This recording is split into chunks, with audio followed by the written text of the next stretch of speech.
This is week 161 of Russia's full-scale invasion of Ukraine. I'm Belokur, reporting to you from Kyiv, and I'll be taking you through the top stories from Ukraine this week. A quick note before we begin. 3 weeks ago, we introduced a new segment in which members of the Kyiv independent community can submit questions to be answered at the end of each episode. When you become a member of our community, you get access to our members-only Discord server, where there's now a special channel where I'll share the topics of the week. You guys can submit your questions, although they can be about anything related to Ukraine, and we'll select a few every week to answer. You can find out more about membership at the link in the description below.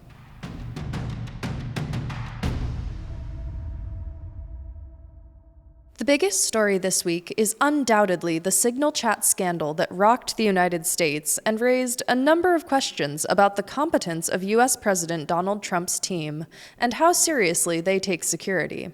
While the scandal made headlines in Ukraine, another story involving the US from last week continued to get reactions from outraged Ukrainians. I'm talking about the now infamous interview of Steve Witkoff, Trump's special envoy to the Middle East, with far-right commentator Tucker Carlson, which was released last Saturday.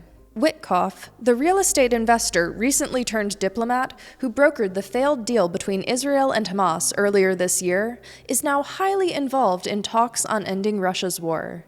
His comments about Ukraine, clearly influenced by Russian propaganda following his trip to Moscow and meeting with Vladimir Putin, have raised eyebrows in Ukraine and beyond. Witkoff claimed that the majority of people in Ukraine's occupied regions actually want to live under Russian rule. He backed this claim with two pieces of purported evidence. Firstly, he pointed to the fact that many people in these regions speak Russian. In doing this, Witkoff equates being a native speaker of Russian with an inherent desire to live in the Russian Federation, and fails to consider the centuries of oppression by Russia in which the Ukrainian language was stigmatized at best and criminalized at worst. Yes, until 1991, Russian was the official state language of the Ukrainian Soviet Socialist Republic, and particularly in the parts of Ukraine that border Russia and thus see the worst occupation, many people do still speak Russian as a first language. My native language is English because in 1681, a British Quaker founded the province of Pennsylvania under the King of England, but my choice to speak it right now, in 2025, in no way reflects a desire to rejoin the United Kingdom. Nor do I think that most of my fellow Americans feel that our language relegates us forever to the role of lost little sibling of Britain, which it could come reclaim at any time. In short, the Russification of Ukraine wasn't a choice on the part of the Ukrainian people, and as of 2025, it's failed spectacularly. After centuries of repression, 70% of Ukrainians currently report that Ukrainian is the language they exclusively or primarily speak at home. So Witkoff is straight up wrong on this one. Witkoff's second piece of evidence for the allegedly widespread desire to join Russia was the sham referendums held in occupied territories following occupation, in which the Kremlin claimed that nearly 100% of residents wanted to join the Russian Federation, the country that had just invaded them. Voting in these referendums was held at gunpoint, and aside from Russia, only North Korea, and now apparently the US Special Envoy, recognized the results. Russia has declared these oblasts to be officially annexed, but everyone else recognizes them for what they are: occupied parts of Ukraine where Russia is attempting to carry out a genocide. Witkoff is 0 for 2 on this point. President Zelensky called Witkoff's comments very disturbing, but also commented that Witkoff isn't exactly speaking from years of diplomatic experience. As Zelensky added, "As far as I know, he's very good at selling and buying real estate." Ukrainian lawmakers echoed the sentiment, rejecting the premise of Witkoff's statements, with some even calling for him to be recalled from the US delegation, leading talks about ending Russia's war. Others, though, said that such a measure would be premature. Although Witkoff's false views are an alarming indicator for those of the US delegation, they don't exactly constitute an official position. Aside from repeating what's widely been debunked as Russian disinformation, Witkoff also had some nice things to say about Putin, claiming that Putin dipped into a local church to pray for Trump as a friend after a bullet missed his head by just a few inches in an assassination attempt in July, and also that on Witkoff's recent visit to Russia, Putin had given him a commissioned portrait of Trump to pass on. To me, this sounds like some pretty high-level trolling by Putin, who is reaping the benefits of flattering Trump's team while steadily tipping scales of all kinds further and further in Russia's favor. But Witkoff seems to take it at face value, saying, "This is the kind of connection that we've been able to reestablish through, by the way, a simple word called communication," which many people would say, I shouldn't have had because Putin is a bad guy. I don't regard Putin as a bad guy. I can only disagree.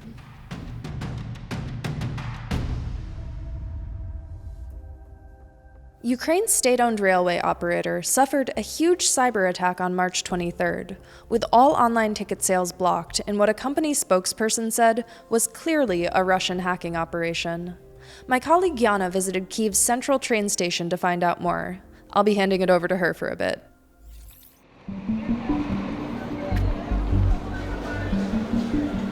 On March 23rd, Ukrainian Railways Ukrzaliznytsia was hit by major cyber attack that significantly disrupted its operation. The company confirmed the attack the following day and currently is working to restore its system. The Ukrzaliznytsia press service told the Kyiv Independent that Russia was behind the attack. Я стою вже з 3-ї години тут. Зараз 19:25 на годиннику. Я стою весь цей час в черзі. I think I've lost like 2 days that I could spend with my parents. I see them like once in some months because I always at work. If not the cyber attack, I would be with my parents already. Вам сказати, так як військовий, мені все зручно. Що в землянці жити, що в окопі, що в палатці. Так що постояти чергу і добратися до своєї цілі, щоб швидше закінчилося, я думаю, що проблем немає. Ми терплячі.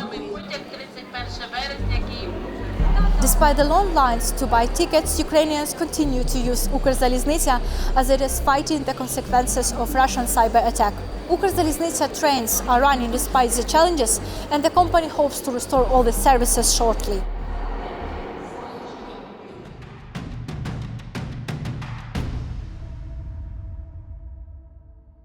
I like to end with an upbeat story when I can, but unfortunately this week we close with a betrayal. Ukraine watched eagerly for the return of Hrytsko, a stork in Poltava Oblast who became an internet sensation in 2023 when a local installed a live camera over his nest. People became fans of Hrytsko and his girlfriend, Odarka, and the story contained a symbolic element as well.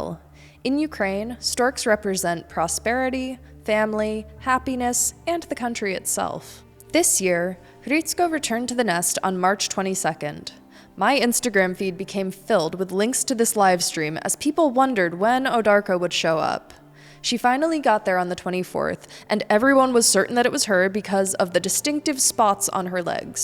The scandal occurred the next day when it was discovered that the stork that arrived on the 22nd had actually been Odarka, and the newcomer was not Hrytsko, but a new partner described as a young bachelor stork. The Ukrainian side of the internet has not been particularly kind to Odarka over this betrayal, but she appears relatively unbothered, with the new pair continuing to engage in typical stork activities like standing side by side for hours at a time, moving around the nest a bit, and looking a bit chilled in the wind. It should be noted that this nest has been occupied by at least one member of the original couple since 2019, with the storks returning to the same nests despite the war. But of course, the closer one gets to the front line, the fewer birds you hear. It's heartening to know that after 3 years of full-scale invasion, the storks of Poltava are standing their ground.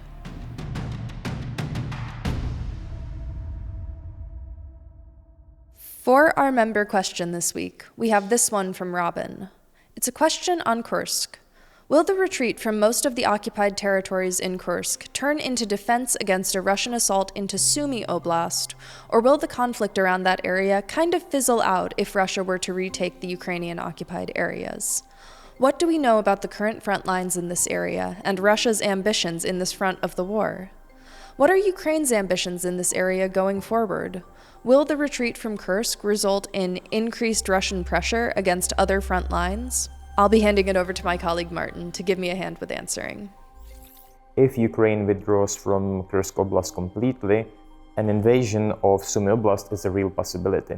In fact, one of the main reasons why the Kursk incursion started last August was to prevent a Russian attack against Sumy Oblast and to create some kind of buffer zone that would safeguard Ukraine's northeast. According to the Ukrainian leadership, Russia is already amassing forces at Ukraine's northeastern border and could launch an attack against either Kharkiv or Sumy Oblast already this spring. If Russia succeeds in this, it will of course be a major problem for Ukraine ahead of possible negotiations. Not only would this further stretch out Ukraine's forces, it would also mean that Russia would gain additional leverage in potential negotiations and could use its position in Sumy Oblast to negotiate and extract further concessions from Ukraine. That's all for this week. We'll be back next Sunday with more news from Ukraine, but I won't see you until the week after next. One of my colleagues will be hosting next week. Today happens to be my birthday, and after we wrap, I'm starting my first vacation in a long time. If you'd like to wish me happy birthday, please consider becoming a member of the Kyiv Independent community. It's thanks to viewers like you that we can do this work, and we're so grateful for your support. I'd also like to thank everyone who donates directly via YouTube. Your support is greatly appreciated. Thanks for watching. See you soon.